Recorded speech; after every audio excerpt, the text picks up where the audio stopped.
Wahyu daripada bengong, mending makan. Emang Cobain. kenapa? Enak nggak? Cobain aja. Enak. Pahit. Agak Kenapa? kurang gimana gitu ya? Agak pahit pak. Hmm. Kayaknya ininya ubinya ubi kulanas kok. Iya ya. Kayak gimana gitu ya? Agak kurang-kurang apa gitu? Ya enak. Nggak enak. Oh. Nah, saya jadi ingat satu hadis yang pernah disampaikan oleh Rasulullah SAW, yaitu tentang adab kita menghadapi satu makanan atau minuman.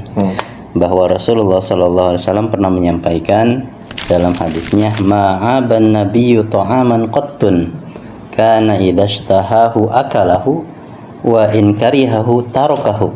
Hadis ini diriwayatkan oleh Imam Ahmad, di mana Rasulullah itu tidak pernah mencela makanan. Nah, ma'aban nabiyyu ta'aman qattun. Jadi ini sebetulnya hadisnya hadis fi'li nih. Jadi Rasulullah melakukan perbuatan kemudian dipotret oleh sahabat. Kayaknya Rasulullah tuh nggak pernah mencela makanan, gitu ya. Karena idhashtahahu akalahu, kalau beliau itu suka terhadap makanan itu, beliau makan. Wa in karihahu tarakahu. Tapi kalau beliau itu tidak suka, ya beliau tinggalkan. Sesederhana itu.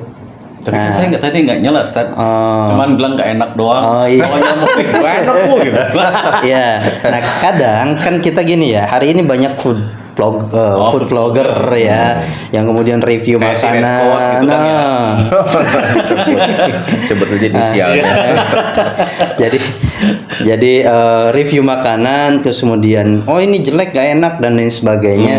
Nggak boleh di depan kamera, nggak boleh di depan orang terbuka, nggak boleh kemudian kita menjustifikasi makanan ini nggak enak dan mencelaknya, ya. Apalagi kemudian disebarluaskan. Itu yang kemudian tidak Dan boleh. mengambil keuntungan dari situ. Nah, itu double. Itu double itu. Artinya bahwa Rasulullah SAW itu beliau punya adab di mana memperlakukan makanan itu selayaknya menghormati apa yang kemudian Allah berikan kepada kita. Seandainya misalkan betul-betul memang makanannya nggak enak gitu, misalkan keasinan atau ya terlalu hambar atau apa gitu ya. Boleh nggak kita mengkritisi? Boleh, tapi disampaikan kepada orang yang memasaknya, disampaikan kepada resto atau restorannya, ke kafenya dan lain sebagainya, sehingga tidak ada ketersinggungan. Bagus, malah justru korektif kan? Oh, gimana dia bisa tahu kalau kemudian lidah customernya ternyata nggak suka nih model makanan seperti ini, atau misalkan oh terlalu keasinan. Nah, berarti kan jadi koreksi bagi yang memasak atau yang membuatkan makanan tersebut. Nah, fenomena hari ini food vlogger kadang over. Ya. Oh, ini makanannya apaan sih makanan gitu kan, sampai dimuntahkan atau misalkan dibuang dan lain sebagainya, sehingga citra negatif bagi si restorannya atau si kokinya, dan juga tidak menghargai apa yang sudah diberikan oleh Allah Subhanahu wa taala berupa rezeki di hadapannya. Ini yang kemudian harus kita contoh, bahwa Rasulullah nggak pernah memaki-maki, nggak pernah beliau kemudian nggak suka terhadap makanan dan kemudian menyebutkan nggak enak dan lain sebagainya. Yang beliau lakukan cukup ketika enak ya dimakan, kalau nggak enak ya udah ditinggalkan gitu. Review makanan boleh nggak? Boleh. Oh ini enak guys dan lain sebagainya, boleh, nggak ada masalah. Tapi kemudian kita memaki makanan ini sehingga orang menjadi jadi punya konotasi negatif, bahkan kemudian kita seolah tidak bersyukur atas nikmat yang telah diberikan, itu yang menjadi pencela dari perbuatan tersebut gitu.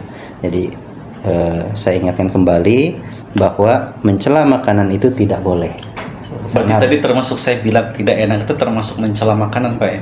Kalau di depan kamera. Oh. Nah, kalau kemudian Berarti Pak Wahyu kalau mau ngomong enak di belakang kamera dulu. Iya. Bentar ya. Intinya berarti sebenarnya tidak maksudnya tidak perlu dipublish kemana-mana. Tidak perlu dipublish kemana-mana. Bisa jadi malah mematikan usaha seseorang ya. Ketika itu disebarluaskan, dan belum tentu juga mungkin bisa jadi tidak enaknya hanya karena selera dari food personal vlogger dia gitu, gitu kan. bisa jadi. Ya, karena kan bisa jadi lidahnya dia beda sama lidah yang lainnya. Yang satu suka asin, yang satu nggak suka keasinan. Yang satu suka manis, yang satunya lagi nggak suka terlalu manis. Itu kan perspektif ya, balik lagi gitu, enak tidak enaknya. Seperti itu. Jadi pesan Rasulullah SAW ini mudah-mudahan menjadi pengingat bagi kita. Walaupun mungkin sederhana ya hal seperti ini, tapi menjadi pengingat bagi kita bahwa Rasulullah tidak pernah mencaci atau tidak pernah memaki makanan yang sudah dihidangkan. Kalau suka beliau makan, kalau tidak suka beliau tinggalkan. Gitu. Cukup jelas? Oke. Mudah-mudahan bermanfaat, dan ini juga menjadi pengingat bagi pribadi saya.